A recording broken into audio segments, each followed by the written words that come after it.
how's your day going? My name's Linda, and this is Lilybugs Library. And today we're going to do something to beat the summer heat. We're going to talk about fall cozies. So the first one that I have, and I have quite a list, so you might want to get a cuppa. The first one I have is called Gull and Bones, and it comes out November 25th. And longtime resident Angus McFerrin has a very special birthday coming up, his 100th birthday. And he lives in a Sea Harbor nursing home. And he has plenty of tales to share for anybody who cares to listen. And back in town to fill a much needed nursing position at the free clinic is Charlie Chambers. So his sister is Izzy Perry, and Charlie is staying at one of the handful of cottages that Angus actually owns. So the yarn shop is thrilled he's in town because she'd kind of like to know more about him and his mysterious roommate. So she has him, he's checking on Angus every day, and Izzy and the other seaside knitters are busy planning Angus's birthday bash. So it's, going to be forgettable. They've got the band rehearsing, they've got the menu set, and then Charlie finds out that the old man has died in his sleep. So they decided to go on with the festivities anyway. It would be a celebration of his life. But then all of a sudden, his closest friend, Father Northcutt, is also found unconscious from a deadly blow to the head. And so then they start looking at Angus's death more closely. So that one sounds really interesting. Not often you have a festival to celebrate a 100th birthday or a celebration of life in a cozy. So this one sounds like it could be something a little different. The next one is coming out on October 2nd, and it's called A Ghost Hunter's Guide to Solving a Murder. And this one starts in December 1914. And it says, after the death of her aunt, Elma Timperley is surprised when she suddenly finds herself the heiress of the Timperley Spiritualist Hotel. And it's in a pretty coastal town in Cornwall. But not everything is quite what she expected. The hotel offers guests the chance to communicate with the dead. So then all of a sudden one of the bodies of the hotel maids is found, and they considered it a wartime accident. But the more they try to figure out what happened, the more they begin to realize that there may be a German spy around. So this one's a little different as well, something not quite expected. And the mixture of the paranormal with the spy, it sounds like it could be really good. So the next one I'm sure is a winner because it's Rhys Bowen, who writes some incredible stories. This one is called From Cradle to Grave, and it is coming out November 18th. And it says, Georgie may be figuring out what it means to be a new mother, but she does know one thing for sure. She despises the nanny who was foisted upon her by her sister-in-law. So now she's in search of a new nanny. So Georgie travels to London to see her old friend Zuzu, only to find her about to depart for a funeral after the unexpected death of a young man in her social circle. So it quickly becomes clear there's more than one mysterious death around town when another friend reveals he's also just returned from a funeral of a school friend. And this one supposedly died in a boating accident. So then another family friend dies, and Georgie is certain all this can't be a coincidence, but the victims don't seem to have any connection to each other. So Zuzu is, really suspicious as well, and she begs Georgie to take on the case. So Georgie is worried that her own husband might be the next on the list, and it seems like there's some kind of serial killer at work. So she has to solve the murders before her own husband gets killed, as well as find a new nanny for her infant. So that sounds like it could also be interesting. It's we don't often get serial killers either. So these are all kind of breaking that cozy mold, and yet they still have the cozy atmosphere. So interested to see where they go. And Rhys Bowen's, I guess there's part of me that would call her a cozy, part of me that would call her more of just a murder mystery. Cozy adjacent, maybe. Kind of like Louise Penny. I think it's a little bit of a different category. So the next one has a really cute cover, and it's called Murder at the Scottish Games. And this one comes out November 25th. And it's about Paisley Shaw, and it says she's no stranger to managing tricky tangles, but mid-August spins her world into more chaos than she ever could have imagined. Between her teenage son's moody antics, friends making life-changing decisions, and the looming Nairn Highland Games, evenings with fellow crafters of the Knit and Sip crew are her one escape.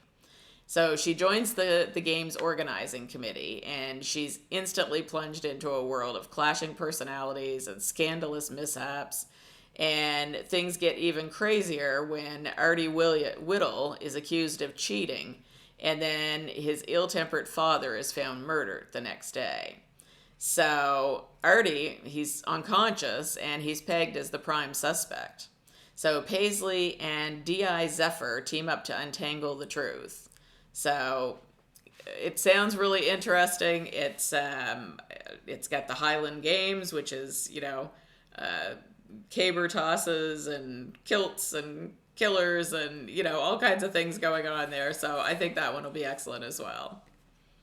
The next one is published November 4th, and it's called Foul Play. And this one is about octogenarian Mennonite widow Magdalena Yoder Rosen. She sold the Penn Dutch Inn and moved into a luxury cottage in Heaven's Gate, a genteel retirement community, close to her old friend Agnes. So Mags is keen to settle into her new surroundings, but when she defeats the undefeated Scrabble champion Marion Simpson, she quickly creates enemies and chaos. Surely hosting a scrumptious dinner party will help Mags curry favor with her neighbors. Unfortunately, Meg's plan backfires when Marion is poisoned by the chicken samosa starter with its delicious dipping sauce, drawing Megs into another murder investigation. Can the newly crowned Scrabble Queen outwit a foul killer?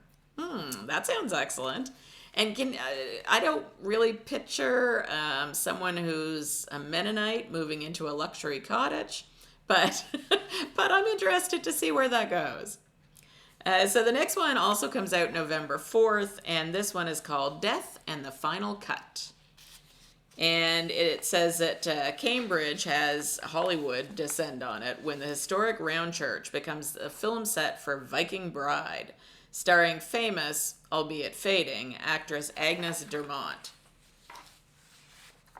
But Agnes's big comeback quickly descends into farce due to the woeful scripting and acting, not to mention the general disregard for historical authenticity, although a Viking knife turns out to be a little too real when Agnes is found with it buried in her chest.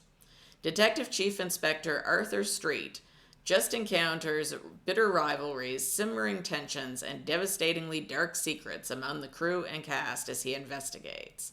Can he work it out who was so determined that Agnes wouldn't make the film's final cut? So that sounds awesome. And, I hope I get time to actually read some of these in the fall. We'll see. The next one is, again, coming out November 4th, quite a few on that date. And this one is called Desperate Spies. It says, for 75-year-old former FBI agent Ethel Fiona Crestwater. You coming up, baby? Her age is nothing but an advantage when it comes to ferreting out secrets. Who's going to notice the little old woman in the corner? Besides, Ethel might be officially retired, but she knows everyone in D.C. law enforcement. All right, sit down. And is smarter than all of them combined. When a former colleague asks Ethel for help, she agrees without a second thought. But, yeah, she does. But the favor throws Ethel back 18 years to the botched sting operation that resulted in the murder of an innocent young woman by a Russian gangster, and nearly ended Ethel's own life, too. So soon Ethel and her young tech whiz sidekick Jessie, her double first cousin twice removed, find themselves in the crosshairs of something very bad, and very desperate men who will do anything to get their hands on the state secrets they're seeking. So that one sounds intriguing. So I'm curious to see where that goes. And it seems like we have a lot of seniors in these ones. Not purposely, that just happens to be what's coming out. So the next one, again, comes out November 4th. This one is called All Spooked Up.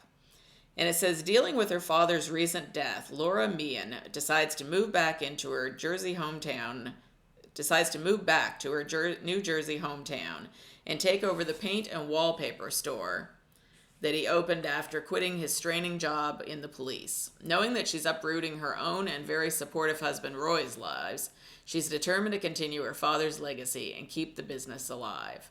But that doesn't seem to be the only thing alive when Laura discovers that her store is haunted by her deceased father. Either that or Laura has finally lost her mind and developed ghost traumatic stress syndrome. When she discovers the body of the town's deadbeat painter Ernie on top of that, Laura is determined to find the culprit who's rudely used her store as their murder scene, with the help of her ex-police detective father's ghosts. Real or not, Laura might make use of his experience. So this sounds cool. I mean, to have a sidekick as, your ghostly father, that's different. So the next one is, again, out November 4th, and this one's called Crescent City Christmas Chaos. So it's coming out in fall, but it is about Christmas. So this is the fourth in the vintage cookbook mysteries. So I'm really looking forward to this one personally because I'm on the second now of that series and ready, have the third one ready to go. So I'll hopefully be ready for the fourth by the time it comes out. So Ricky James Diaz gets the best present ever when her parents arrive in New Orleans for the holidays. Not only is it a chance to catch up, it's also an opportunity to jog her mom Josepha's memory about Ricky's adoption.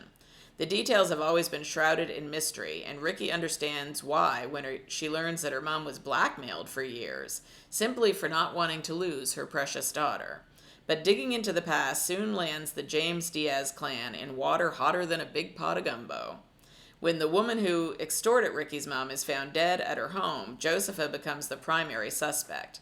Now Ricky has another murder to solve, and tracking down a killer in Crescent City is going to take a miracle. Luckily, 'tis the season, and Ricky has all the staff at the Bonvie Culinary House Museum on hand to help. Can she prove her mother's innocence and have the case wrapped up in time for Christmas? So that one sounds excellent. I can't wait to read that one. The next one comes out September 8th, and it's Murder on a Scottish Island. So it's book 2 of the Lady Poppy Proudfoot books. And this one takes place in Scotland in 1924. And it says, when Lady Poppy Proudfoot is invited to her friend's hotel on the Isle of Skye, she is looking forward to a holiday. But all thoughts of relaxing vanishes when she discovers the body of a strangled woman in a church. The police believe the widow's death was a robbery gone wrong, as a pendant was stolen from the scene, but Poppy is sure it's murder. Ignoring the police's warnings to keep her nose out of it, she enlists her friend Inspector Mackenzie and her loyal Labrador Retriever, Major, to unpick the case. So that one sounds excellent. The next one comes out September 24th, and it's called Foul Play in the Foliage. And look at that cover; it's gorgeous. And it's a Calliope Inn cozy mystery, and it says it's book 1, so this is a brand new series. It says Esther Bennett has finally landed her dream job managing the Calliope Inn, where visitors trade Manhattan's chaos for upstate foliage, crackling fireplaces, and freshly baked cookies. After leaving behind her high-status upbringing, Esther is determined to build a slower life on her own terms, and it's working, mostly. As the inn prepares to host the annual Makers and Merchants Festival, Esther is juggling pillow-obsessed guests, eccentric local vendors, and tense family dinners with her doctor parents and golden child sister. The last thing she needs is a murder. But when a body turns up near the town square, Esther finds herself pulled into the mystery. With help from her loyal staff and a little moral support from the inn's resident cat, Sesame, she's determined to untangle the web of clues before it's too late. Sounds like a great new mystery. So the next one's called May Contain Murder, and it comes out December 6th. And it says, while his flooded house undergoes repairs, chef-turned-writer Paul Delamere has been offered an accommodation upgrade, an all-expenses-paid trip aboard a private super yacht in the company of Zira, one of his dearest friends. Paul will help Zira work on her memoirs as Meldemar, I guess that's the name of the ship, glides its sumptuous way to the Caribbean. She's not. The hired chef, meanwhile, seems completely out of her depth. She's not the only one. Much as Paul adores Zira, a Parisian socialite who he was introduced to by his late lover Marcus, he has little in common with other guests, a motley crew consisting of Zira's new husband and his grasping family. While Zira's priceless new necklace goes missing, Paul falls under suspicion, but there's far worse in store. One of the passengers is found dead in mysterious and grisly circumstances. The stormy weather matches the threatening mood aboard, as Maldemar veers off course, every semblance of order goes with it. So now we have some extreme weather in there as well as a murder, so that should be good. And then this one I'm sure a lot of people are looking forward to. Comes out October 28th, and this is the next one in the Deep Dish Mysteries, and it's called At Death's Door. And it says it's February in the ritzy lakeside resort town of Geneva Bay, Wisconsin, and love is in the air. Pizza chef Delilah O'Leary is gearing up to celebrate her first Valentine's Day with hunky police detective Calvin Capone, great-grandson of the infamous Chicago mobster. But the romance is put on ice when a shocking discovery plunges them into a centuries-old crime with ties to Capone's notorious forefather. As old secrets surface, Delilah realizes that nearly everyone in town has something to hide. With the pressure mounting and the past closing in, Delilah must help Capone follow a trail of clues that could lead them to a priceless treasure or into a deadly trap. So that sounds excellent. And you know Butterball will be in there because that's her cat and he goes everywhere she goes. So I'm sure he'll get into mischief. And then the last one I have is called The Man Next Door, and it comes out October 14th. And I really like the cover on this one, too. It looks like, neighbors that are peering out. It says, Zona never thought her life was headed this way, but here she is, newly divorced and moving back in with her mom, Lois. After her gambling-addicted ex-husband lost all their savings, including their daughter's college fund, she doesn't really have a choice. She's cutting every coupon she can and is going to help put her daughter through nursing school, even if it kills her. This wasn't Lois's plan either. Laid up at home with a broken leg after one unfortunate tumble in the senior single cruise she'd been looking forward to for months. But if she's going to spend her time at home, at least she's got her daughter there with her. And there's some hot new eye candy next door to distract them both from their troubles. He appears to be single and just around Zona's age. Maybe the universe isn't feeling as generous, though, as Louise hoped. There's something lurking under that man's surface charm, something dangerous. And who's the woman that they can hear him in an all-out shouting match with on the other side of the fence? When the woman seems to disappear without a trace, imaginations run wild, or at least Zona hopes it's just her mother's imagination. So that sounds excellent as well. So lots of great cozies coming out. I could have probably found another dozen, but I figured that was enough. So things to look forward to for the fall, as well as the cooler temperatures if you're having a heat wave where you are. So whatever you're doing, I hope you have a great day. My lunch break is just about over, so I'm headed back to work. Talk to you soon, friends. Bye-bye.